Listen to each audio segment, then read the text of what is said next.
Hey guys, it's Justin again with another work in progress slash tutorial. This is the work in progress number 1 for the Master Grade MG Zero Proto Zero. This is part of a commission build that I'm working on, and I figured about halfway through the snap build process that I would finish the main mobile suit up and I would use this as kind of a tutorial, or as a excuse me, wow. I would use this to make tutorials, and I kind of wanted to document a lot of the progress and a lot of what I was going to do, because the biggest reason is this being a commission build, I'm going to be going more in depth with cleaning and other things than I normally would on one of my own kits, because this isn't for me. And another reason is because I feel like it. So basically what I've got here is the mobile suit completed, but I haven't finished any of the accessories. I still have to build the weapons, and I still have to obviously make sure everything's cleaned and make sure everything's ready to go, and then I can start painting. So my goal here is to kind of give you a basic rundown of how you would go from the beginning of a build to the end of a build, typically. This is, again, not by any means the right or wrong way to do this. It's just the way that I do it, and I just want to illustrate that to people out there who might be interested in learning how to paint, how to build, stuff like that. Start from the basics and then do, videos on each different technique. This first one is going to be on cutting pieces out and stuff like that. It's going to be bare bones basic. I'm just going to try and sprinkle some tips and stuff in there and keep things, kind of, I don't know, open for people who might not know what this hobby is, and then for those who might be kind of new to the hobby, maybe they can learn something, and then anybody else can, kind of chime in with their own suggestions on how they handle things and stuff like that. But future videos will cover painting, decals, panel lining, stuff like that, and we can go from there. Again, this build is a commission build, so there's not going to be anything crazy as far as mod work or anything like that. There's not going to be any custom work done to it either. It's basically going to be straight paint, which I highly recommend for your first couple of builds if you plan on delving into the world of painting. There's nothing wrong with doing custom colors, but I feel like if you stick to out-of-box colors, it gives you a better feel for what you're trying to learn, what you're trying to do anyway, than trying to juggle, making a custom color scheme, making it work, and then applying it to the actual model and all that other stuff. If you stick with the box colors your first couple times, you don't really have to think about all that kind of stuff. You can just go with it and build your skills from there. And I really recommend to most people that you learn the basics before you start stepping too far out of your comfort zone, which is my favorite thing to do, is try new things, and I really advise a lot of people to do that. So anyway, enough rambling. I'm going to make a cut here, and we're going to go over the tools that we need to start working on Gunpla, and just some things that I recommend, and then we will continue. So give me 1 second. Okay, so these are just a couple of the tools that I use, and a couple of the tools that I highly recommend. Basically, the only tool here that is absolutely 150% mandatory that I recommend you go out and buy right this second is a pair of these guys, just a pair of hobby cutters. I have 2 different pairs. I used to have more, but they've either broken or I've lost them or something like that. I highly recommend a knife. You can probably get by with just the knife, but it's harder to cut pieces out off the trees with just a knife, and you're more likely to damage the part or hurt yourself, so the cutters is definitely the way to go. I have a file here. This is used for sanding flat pieces. I don't really use it that often. I usually stick to sandpaper. This is 600 grit. I use 600 or 800 grit when I'm removing nub marks, and then I move to 1,000 or higher to kind of buff out my finish and make it look nicer as I go. So the difference between the cutters here, though, is basically these are Xuron cutters. I think these are like Walmart brand cutters. These are the nicer Walmart brand cutters. There's two kinds that I've found at my Walmart. But these ones I think were like $8, $12, something like that. They're not very expensive, but they're flat and they get the job done. They do a pretty good job, I think. And these are a little more expensive. These are the Tamiya A type, I believe. You know, like the Pro cutters or whatever. And they've got a little nick in them. Makes me kind of sad. But these are really, really, really nice cutters. But if you're not really familiar with what you're doing, I would recommend going with these. Just because these can cut really close, but you run the risk of cutting into plastic when you cut really close. So it's better to leave a little bit of nub mark and then sand it away or cut it with the hobby knife than it is to cut into your plastic, because that's harder to fix. So cutters, a knife, and then some sort of sanding tool. So we're going to use these three for this, just for the sake of demonstration. So give me a second and I will come back and we'll talk about parts. Alright, so we are at the end of the instruction manual, or we're coming close to the end, and we're on the Twin Buster Rifle and the Shield section. This is step 15, part 1 of the Twin Buster Rifle, or well, of the entire build, but 15.1 is the Twin Buster Rifle. And then you can see a diagram of the pieces that you need and how to assemble them.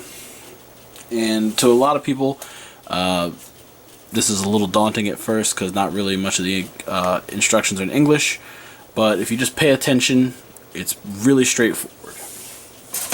So, excuse me.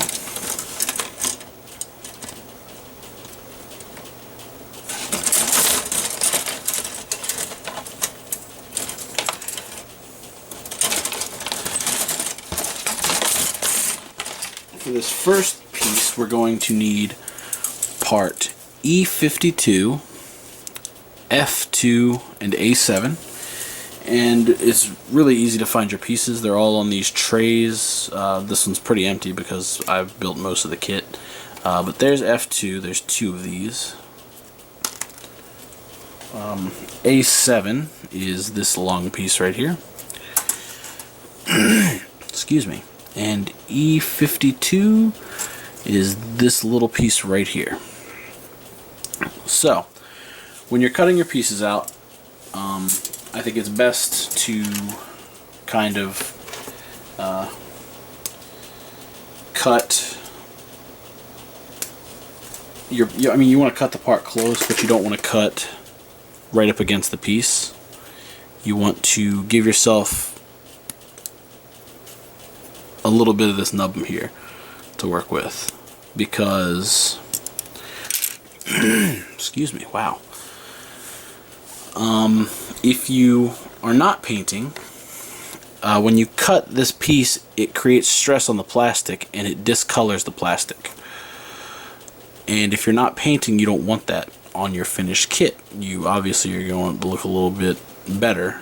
So if you cut it farther away, the discoloration is on this end of the piece or on the runner itself rather than the part. So by cutting it twice, you put stress on the nub and then you cut the nub off because there's no stress after that. And it's as easy as that, really. Now you could leave it like that and go, but I'm not satisfied personally. So what we're going to do now is we're going to remove our nub marks. And it's really hard to see, but there's one, there's another, and there's a third one. Now you probably think, oh well, this is going to be covered up and this is the only one that really needs to go away. And yeah, you're technically right. This is going to be covered entirely. But I like to be thorough. I like to remove all the nubs on all my kits. One way you can remove nub marks, don't cut yourself like I'm doing. I can't cut the other way. I can't figure it out. You can use a knife and you can just kind of shave the nub away and it's gone. But it's a little more dangerous. You're more likely to cut yourself or, again, cut into the plastic. So I'm going to recommend using some sandpaper. This is 600 grit, and you just lightly sand the nub away. Sand in tiny little circles, back and forth, whichever way you want. And there you go.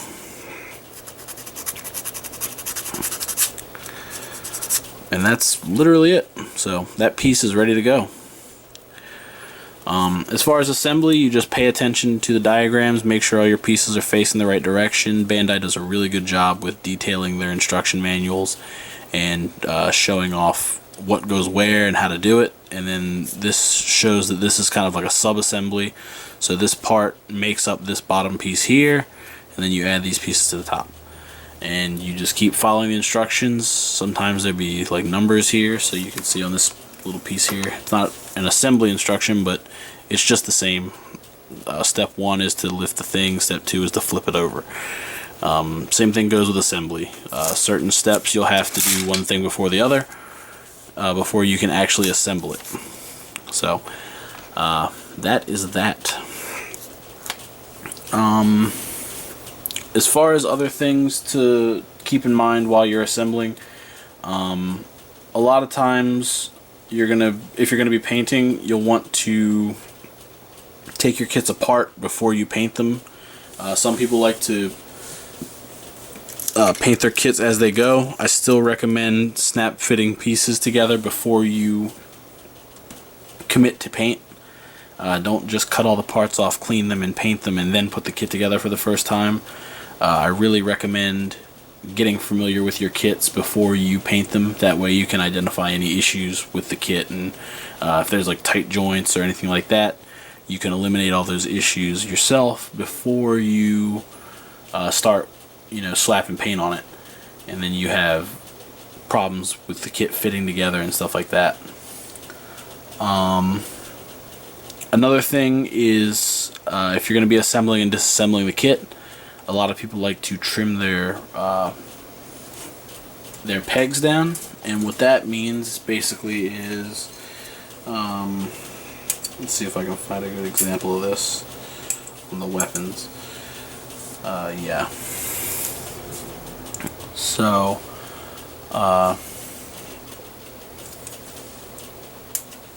A11 fits on top of A7 like so. It'll kind of sit like this. And if I want to paint this, there's hinges and stuff. All this is going to be one color, but say there was like a yellow piece that stuck out of the front here and I wanted to paint that separately. I'd have to take all this apart, but by doing that I run the risk of breaking this peg, and then this piece won't fit together at all. So what you can do is you can either take a pin vise and you can widen that hole, or you can take your cutters, you can cut this peg here diagonally, and what that does is it makes it so the peg still fits in and it guides everything to fit properly, but it loosens the connection so it doesn't fit as tightly. And then when you're ready for final assembly, you just put a little bit of glue on it and it's ready to go. So just a simple trick you can do all the way around the kit, and it makes it easier to take things apart and put things back together. It makes a world of difference actually when you're working on a kit and you plan on taking it apart.